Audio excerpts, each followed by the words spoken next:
Turkish literature comprises both oral compositions and written texts in the Turkish language, either in its Ottoman and Azeri or in less exclusively literary forms, such as that spoken in the Republic of Turkey today. The Ottoman Turkish language, which forms the basis of much of the written corpus, was highly influenced by Persian and Arabic literature, and used the Ottoman Turkish alphabet. The history of the broader Turkic literature spans a period of nearly 1,300 years. The oldest extant records of written Turkic are the Orhon inscriptions, found in the Orhon River Valley in central Mongolia and dating to the 7th century. Subsequent to this period, between the 9th and 11th centuries, there arose among the nomadic Turkic peoples of Central Asia a tradition of oral epics, such as the Book of Dede Korkut of the Oghuz Turks, the linguistic and cultural ancestors of the modern Turkish people, and the Manis epic of the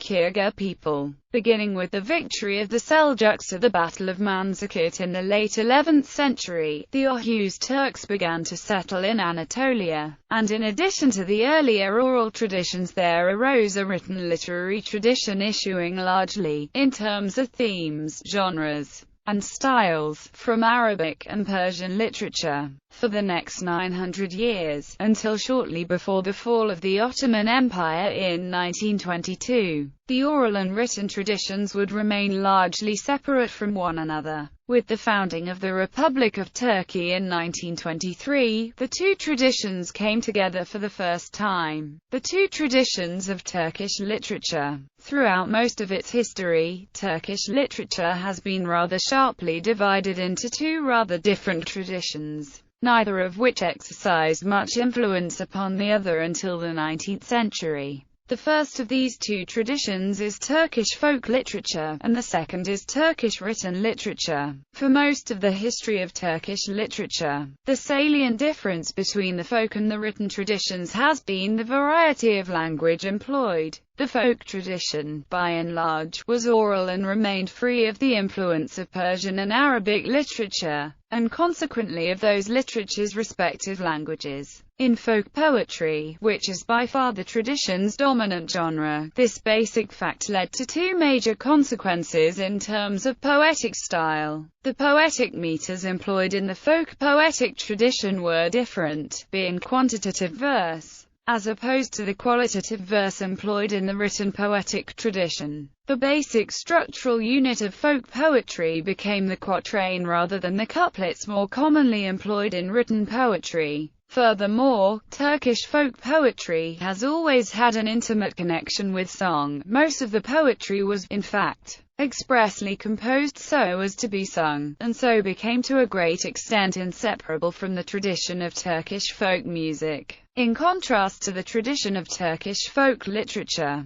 Turkish written literature, prior to the founding of the Republic of Turkey in 1923, tended to embrace the influence of Persian and Arabic literature. To some extent, this can be seen as far back as the Seljuk period in the late 11th to early 14th centuries, where official business was conducted in the Persian language, rather than in Turkish, and where a court poet such as Dihuni, who served under the 13th century Sultan Ala ad-Din Kayubadai, wrote in a language highly inflected with Persian. When the Ottoman Empire arose early in the 14th century, in northwestern Anatolia, it continued this tradition. The standard poetic forms, for poetry was as much the dominant genre in the written tradition as in the folk tradition, were derived either directly from the Persian literary tradition, or indirectly through Persian from the Arabic. However, the decision to adopt these poetic forms wholesale led to two important further consequences.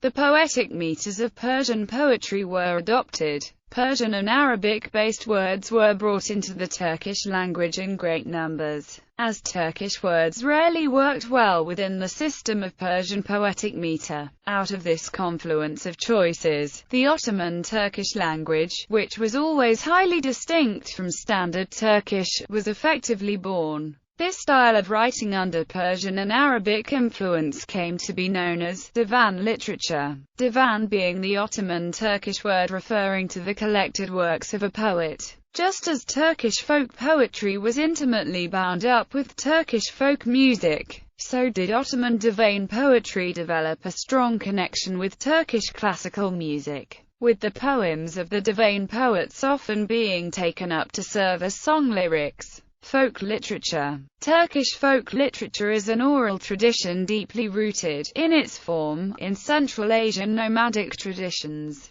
However, in its themes, Turkish folk literature reflects the problems peculiar to a settling people who have abandoned the nomadic lifestyle. One example of this is the series of folk tales surrounding the figure of Keleglan, a young boy beset with the difficulties of finding a wife, helping his mother to keep the family house intact, and dealing with the problems caused by his neighbors. Another example is the rather mysterious figure of Nasreddin, a trickster who often plays jokes, of a sort, on his neighbors. Nasreddin also reflects another significant change that had occurred between the days when the Turkish people were nomadic and the days when they had largely become settled in Anatolia, namely, Nasreddin is a Muslim imam. The Turkic peoples had first become an Islamic people sometime around the 9th or 10th century, as is evidenced from the clear Islamic influence on the 11th century Kara Khanid work the Kuthard Gubaylig, written by Yusuf Hazhajib. The religion henceforth came to exercise an enormous influence on Turkish society and literature, particularly the heavily mystically oriented Sufi and Shia varieties of Islam. The Sufi influence, for instance, can be seen clearly not only in the tales concerning Nasreddin but also in the works of Yunus Emre, a towering figure in Turkish literature and a poet who lived at the end of the 13th and beginning of the 14th century, probably in the Karamanid state in south-central Anatolia. The Shia influence, on the other hand, can be seen extensively in the tradition of the Asics, or Ozans, who are roughly akin to medieval European minstrels and who traditionally have had a strong connection with the Alevi faith, which can be seen as something of a homegrown Turkish variety of Shia Islam. It is, however, important to note that in Turkish culture, such a neat division into Sufi and Shia is scarcely possible. For instance, Yunus Emre is considered by some to have been an Alevi, while the entire Turkish Asik, Ozan tradition is permeated with the thought of the Bektashi Sufi order, which is itself a blending of Shia and Sufi concepts.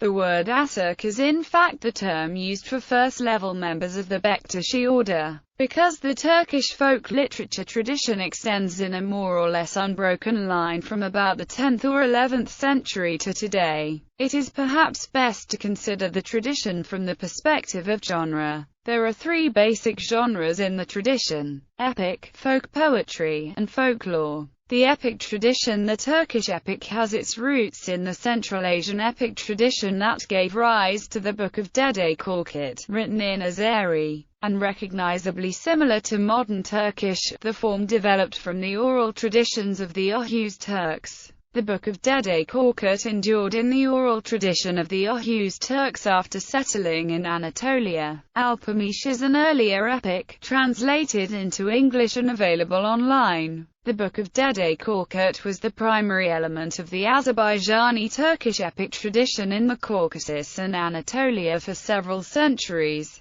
Concurrent to the Book of Dede Korkut was the so-called Epic of Koroglu, which concerns the adventures of Ruzan Ali as he exacted revenge for the blinding of his father. The origins of this epic are somewhat more mysterious than those of the Book of Dede Korkut.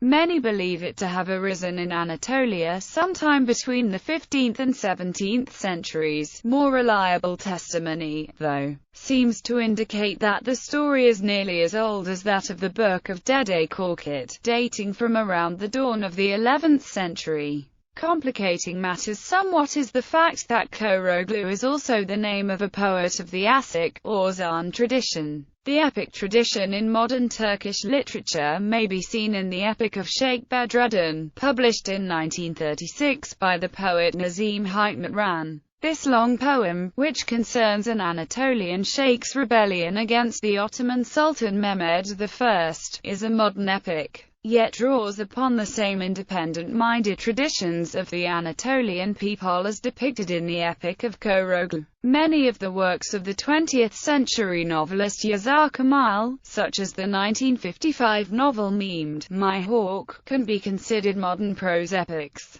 Folk poetry. The folk poetry tradition in Turkish literature, as indicated above, was strongly influenced by the Islamic Sufi and Shia traditions. Furthermore, as partly evidenced by the prevalence of the still existent Asik, or Zan tradition, the dominant element in Turkish folk poetry has always been song. The development of folk poetry in Turkish, which began to emerge in the 13th century with such important writers as Yunus Emre, Sultan Veld, and Sayyid Hamza, was given a great boost when, on 13 May 1277, Karamanoglu Mehmet Bey declared Turkish the official state language of Anatolia's powerful Karamanid state. Subsequently, many of the tradition's greatest poets would continue to emerge from this region. There are, broadly speaking, two traditions of Turkish folk poetry. The Asik, or Zan tradition, which, although much influenced by religion, as mentioned above, was for the most part a secular tradition.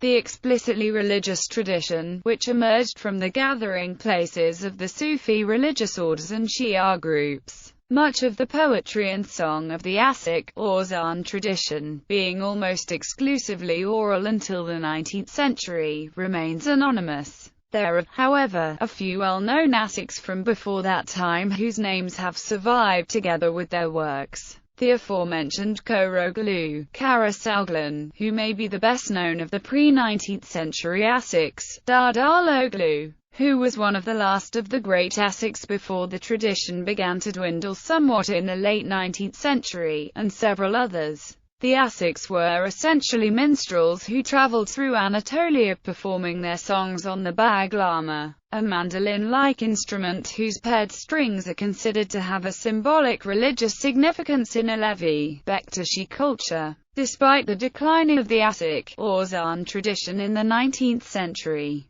it experienced a significant revival in the 20th century thanks to such outstanding figures as Asik Vasil Satayaglu, Asik Marzuni Serif, Nesit Hurtas, and many others. The explicitly religious folk tradition of Tekke literature shared a similar basis with the Asik, or Zan tradition in that the poems were generally intended to be sung, generally in religious gatherings, making them somewhat akin to Western hymns. One major difference from the Asik, or Zan tradition, however, is that, from the very beginning, the poems of the Tekke tradition were written down. This was because they were produced by revered religious figures in the literate environment of the Tekke, as opposed to the milieu of the Asik, or Zan tradition, where the majority could not read or write. The major figures in the tradition of Tekke literature are Yunus Emre, who is one of the most important figures in all of Turkish literature, Süleyman Çelebi, who wrote a highly popular long poem called Vesaletun Nekit, concerning the birth of the Islamic prophet Muhammad, Kaygısız Abdal, who is widely considered the founder of Alevi, Bektashi literature, and Pir Sultan Abdal, whom many consider to be the pinnacle of that literature. Folklore. The tradition of folklore, folk tales, jokes, legends, and the like, in the Turkish language is very rich. Perhaps the most popular figure in the tradition is the aforementioned Nasreddin, who is the central character of thousands of jokes. He generally appears as a person who, though seeming somewhat stupid to those who must deal with him, actually proves to have a special wisdom all his own. One day, Nasreddin's neighbor asked him, "Teacher, do you have any 40-year-old vinegar?" "Yes,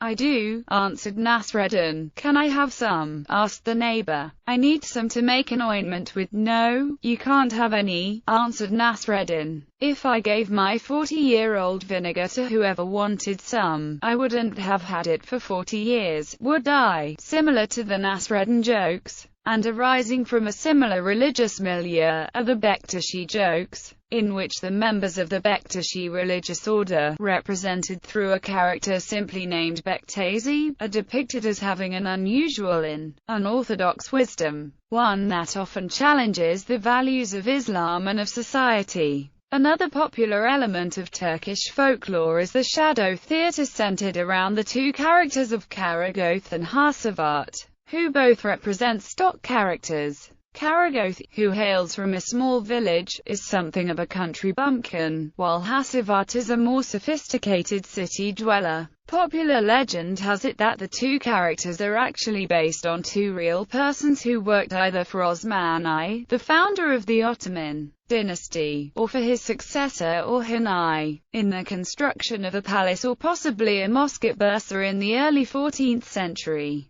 The two workers supposedly spent much of their time entertaining the other workers, and were so funny and popular that they interfered with work on the palace, and were subsequently beheaded. Supposedly, however, their bodies then picked up their severed heads and walked away.